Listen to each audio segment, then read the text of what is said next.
lagi sama gua Kenji di channel Review.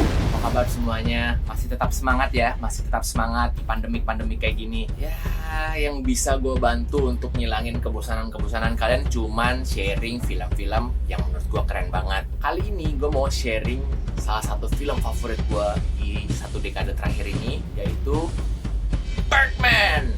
Nah, Birdman ini juga disutradarai oleh salah satu sutradara favorit gue juga, Alejandro González Iñárritu. Tahu nggak? Nih, sutradara ini, nih, cara penyampaikan filmnya itu agak-agak berbeda ya. Penuh dengan metafora-metafora begitu, dengan simbolik-simbolik gitu. Jadi kali ini juga gue nggak bahasnya nggak terlalu storytelling. Jadi abis gue ceritain, langsung gue jelasin. Apalagi di film ini dia pakai teknik editing cheating one shot. Apa itu cheating one shot? Nanti juga gue jelasin. Langsung aja kita masuk Birdman. Kamera roll. Action.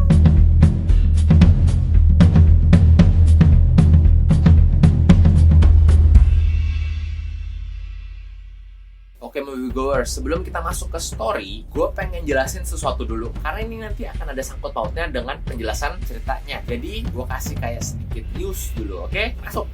Di satu dekade terakhir, terjadi pergeseran sejarah di dalam film superhero. Sesimpel lagu Batman milik Reza Kuswoyo. Lambat laun menjadi Pride, kemudian battleground dua perusahaan komik besar yang tidak berkesudahan dalam merebut viewer dan pujian kritikus. Salah satu sutradara favorit gue juga, Martin Scorsese, dia pernah ngomong gini nih. Kepada Empire Magazine, dia pernah mengatakan hal yang sangat kontroversial, semacam film-film Marvel baginya hanya sebagai theme park, bukan sinema. And their theaters were almost like amusement parks in a sense. So these films now, I think, are more like theme rides. Di sisi lain, film-film superhero yang muncul justru mampu membangkitkan karir perfilman tokohnya yang sempat mati suri. Nah, ada yang tahu nggak dulu Robert Downey Jr. sebelum dia nyebutin kata I love you 3000, kata-kata dia yang jadi trademark dia adalah if you want to understand me, watch my movies. Nggak ada yang tahu kan? Of course, karena dia itu udah dulu banget. Cuman jadi bangkit lagi karena film superhero itu. Iron Man bikin dia jadi naik lagi. Kenapa gue jelasin ini? Alejandro González Iñárritu sebagai sutradara punya segudang alasan menjadikan superhero dunia yang satir dalam Batman. Dan dia mampu memanfaatkan mantan pangeran Gotham City tahun 80-an yang meredup pasca turun tahta, Michael Keaton. Michael Keaton adalah tokoh utamanya di sini. Berkisah tentang Regan Thompson, yaitu Michael Keaton, sebagai seorang aktor Amerika Serikat yang terkenal dengan perannya sebagai superhero, yaitu Birdman. Regan Thompson itu tersiksa oleh suara ejekan dan kritis internal Birdman dan sering ditunjukkan melalui levitasi dan telekinesis. Regan berusaha untuk mendapatkan pengakuan sebagai aktor yang serius dengan menulis, mengarahkan, dan membintangi adaptasi drama Broadway dari cerita pendek Raymond Carver yang berjudul What do we talk about when we talk about love? Regan digambarkan sebagai tokoh yang nekat dan ambisius, percaya bahwa proyek teaternya akan sukses jika memiliki aktor yang hebat dan kru yang profesional. Salah satu aktor hebat akhirnya di tangan Mike Sheener, diperankan oleh Edward Norton. Namun, sulit dikendalikan, tidak mau diatur. Dia tuh saking naturalnya, dia sempat ngajak lawan mainnya Leslie yang di Mobile Legends, bukan. Leslie yang diperankan oleh Naomi Watts untuk melakukan adegan ranjang beneran. Itu di atas panggung dan lagi banyak penonton, di kursi penonton, eksibisionis banget. Balik lagi, tahu apa Regan soal cinta?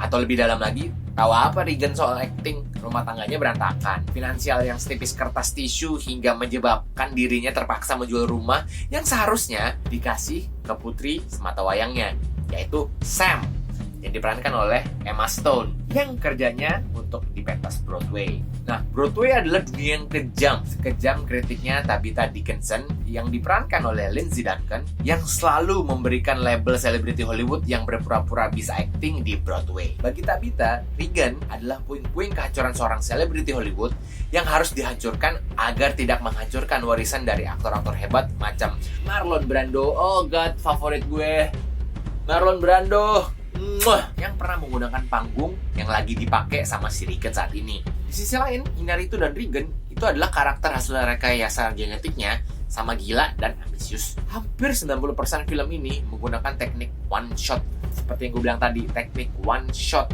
Jadi itu dia ngambil gambar terus-terusan dari adegan pertama sampai terakhir. Possible sih, tapi susah banget. Cheating one shot memang tampak lebih sulit dari cheating diet.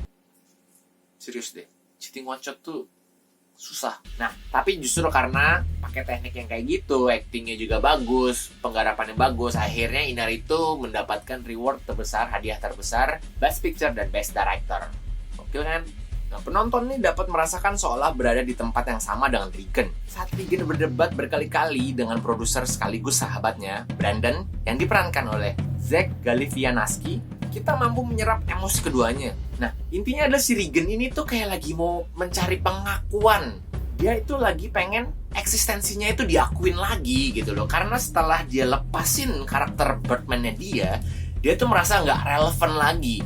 You're not important. Get used to it. Dia tuh merasa, gue tuh udah bukan siapa-siapa. Gue sebagai ayah, gue sebagai suami, gue sebagai pacar, gue sebagai aktor, dia tuh udah kayak kehilangan tempat. Nah, makanya di project ini, dia tuh seluruhnya tuh ditumpahkan di project ini. Nah, tapi itu malah jadi kayak mengganggu pikirannya dia. Nah, misal salah contohnya, di adegan pertamanya banget, tiba-tiba dia kelihatan si Regan lagi terbang. Habis itu, dia pas lagi marah-marah, dia ngebanting-banting barang-barang dengan kekuatan superpowernya Birdman. Ada kayak tempat rokok, dia tunjuk doang terus muter-muter. Terus dia tadinya loncat bunuh diri, tau-tau jadinya terbang nyampe ke teaternya. Itu tuh asli kah? Apakah itu cuman hayalan kah? Atau jangan-jangan emang beneran dia punya kekuatan Birdman kah? Gue nggak berpikiran seperti itu, karena setiap kali dia pakai kekuatannya itu, Inarritu itu selalu kasih scene penangkalnya istilahnya. Misalnya kayak pas dia lagi marah-marah, banting-banting, tiba-tiba dikasih scene, produsernya itu masuk, cekrek, buka pintu, ngeliat ternyata si Regan itu lagi normally banting-banting barang pakai tangannya. Sedangkan sebelumnya dia pakai kayak habis itu pas dia lagi terbang, pas nyampe ke depan teaternya dengan turun cus kayak Superman gitu, pas masuk teater nggak lama kemudian tiba-tiba ada supir taksi, oi lu belum bayar cuy, lu belum bayar, lu mau kabur. Gak gitu juga caranya cuy. Jadi itu semua tuh kayak dikasih penangkalnya. Jadi kita tuh dibikin mikir, nih beneran punya superpower kah atau emang cuman hayalannya sih Regan doang. Ada banyak hal menarik berkaitan dengan budaya pop yang akhir-akhir ini berkembang di Hollywood yang disampaikan secara eksplisit oleh Inarritu di film ini. Kesemuanya berhubungan erat dengan action, darah, dan penghasilan jutaan dolar lewat perdebatan absurd antara Regan dengan Birdman. Bagaimana kemudian Birdman menyaksikan sepak terjang Regan di Broadway, di mana hampir seluruh pecinta pop culture akan lebih mengenalkan Birdman daripada Regan. Oke, moviegoers, itu jadi si Regan terlalu fokus dengan dia ingin mencari eksistensinya kan, yang gue bilang tadi. Akhirnya tidak melihat yang sebenarnya lebih penting buat dia. Nomor satu adalah keluarga. Kesannya kayak, bayangin anaknya aja itu dijadiin asisten. Gak masalah sih sebenarnya jadiin asisten. Permasalahannya adalah si Sam ini itu merasa kayak gak suka sama apa yang dilakukan, cuman dipaksa. Habis itu akhirnya dia kena kasus narkoba lah ya, makanya dia masuk ke rehabilitasi. Well, pada akhirnya apapun pertentangan itu, Inarritu berhasil menyikapinya dengan ending yang manis. Memaknai superhero yang sebenarnya bisa muncul di diri setiap orang. Pada akhirnya semua adalah masalah eksistensi. Regan menunjukkan itu di akhir film. Ia mengorbankan semuanya demi impian masa kecil, demi kecintaan masa kecilnya akan teater yang harus dia kejar. Hingga dirinya harus mengorbankan nyawa. Mengganti pistol yang tadinya cuma properti menjadi pistol beneran. Itulah pengorbanan, sacrifice. Untuk siapa? Untuk si Sam. Karena dia ternyata pengen eksistensinya itu nomor satu dilihat sama si Sam. Karena dia akhirnya sadar, gue jadi mata kuda ya, jadi gue gak melihat keluarga gue kayak membuang Sam. Nah, masuk kita ke ending. Endingnya itu surreal banget ya menurut gue. Banyak yang bingung. Gue bahkan yang pertama kali nonton gue bingung. Gue nonton itu sekitar 2-3 kali baru mungkin ini kali ya artinya. Nih, interpretasi gue seperti ini nih. Jadi di adegan terakhir-terakhirnya itu kan si Regan tuh mau bunuh diri tuh. Pas dia mau nembak, ternyata yang kena itu cuma hidungnya doang. Nah, pas dia sadar dia ada di rumah sakit, dia lagi ditemenin sama mantan istrinya. Akhirnya ditemenin sama mantan istrinya. Dia akhirnya kayak baikan, gak balikan sih, gue bilang baikan ya. Jadi hubungannya membaik lah. Di sini ditunjukkan keinginannya si Regan itu mulai tercapai ya. Misalnya contohnya tiba-tiba produsernya si Brandon masuk, dia nunjukin koran bahwa lu masuk berita utama. Nah, ini ada ulasannya. He happens to be the fucking man of the hour. What is that? You shitting me? Nah, istrinya pun bilang, oh ini tercapai.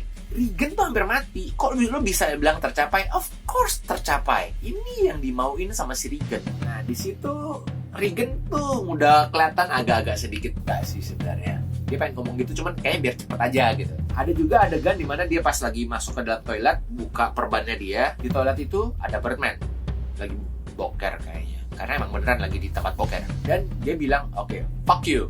Jadi kayak dia oke, gue udah gak peduli sama lu. Kenapa dia bilang gitu?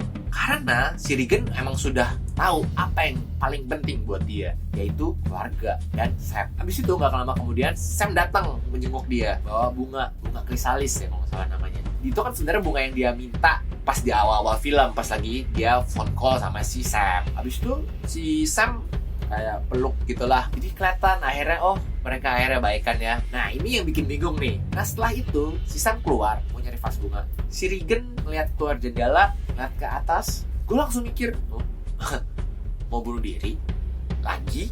Tapi kenapa bunuh diri? Padahal kan udah tercapai. Diganti adegannya, Sam masuk nyari si Regan, nggak ada. Karena jendela kebuka, dia pas lihat ke bawah, Regan nggak ada. Tiba-tiba dia ngeliat ke atas, terus dia senyum, terus ending.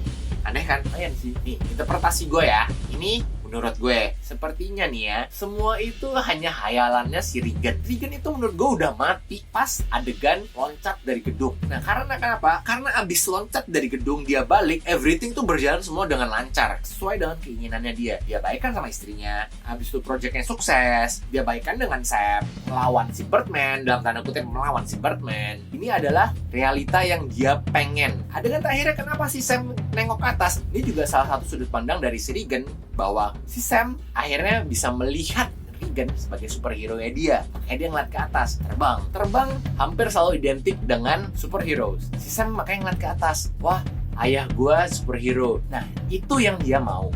Makanya dia ending di situ. Ada juga beberapa orang yang bilang kalau yang pas si Sam ngeliat ke atas itu adalah gambaran di mana si Sam juga udah mulai agak-agak aneh gitu kan, karena ada dampak dari efek narkoba yang sebelumnya dia pakai. Sebenarnya si Regan udah jatuh ke bawah, terus dia karena saking shocknya akhirnya dia ngeliat ke atas. Itu juga ada orang berteori seperti itu. Tapi teori gue adalah semua yang terjadi pasca dia loncat dari gedung itu adalah realita yang diinginkan oleh Regan. Sampai puncaknya adalah si Sam melihat dia sebagai ayah superheroes. Itu menurut gue manis sih, di endingnya manis sih. Karena emang sih pada dasarnya ayah tuh pengen loh dianggap superhero sama anaknya. Kan keren gitu maksudnya, apalagi anaknya cewek begitu, pasti kan akan, oi gue akan protect lo. Ada rasa kayak gitunya, itu yang dipengenin Regan ternyata. Oke, moviegoers, itu tadi Birdman. Agak beda, agak panjang mungkin penjelasan gue, atau agak-agak bolak-balik. Mungkin penjelasan gue banyak berita ini yang nggak agak sedikit keluar dari filmnya. Karena ini emang penting sih masuk ke dalam filmnya ini. Gimana menurut kalian? Menurut gue ini cukup menarik untuk kita bahas bareng-bareng deh. Coba deh, gue minta dong pendapat kalian, tulisin di kolom komentar. Habis itu kita discuss bareng-bareng. Oke, thank you banget yang udah nonton video ini. Kalau menurut kalian penjelasan gue tadi nambahin wawasan baru, silakan di like dan di share videonya. Dan yang belum subscribe, di subscribe aja dan jangan lupa nyalain notifikasinya. Jadi kalian bisa dapat update terbaru kalau channel mau review, upload video baru. Oke, dan jangan lupa di follow semuanya ini, Instagram, Facebook, dan Twitter. Oke, sampai jumpa lagi di next video and cut.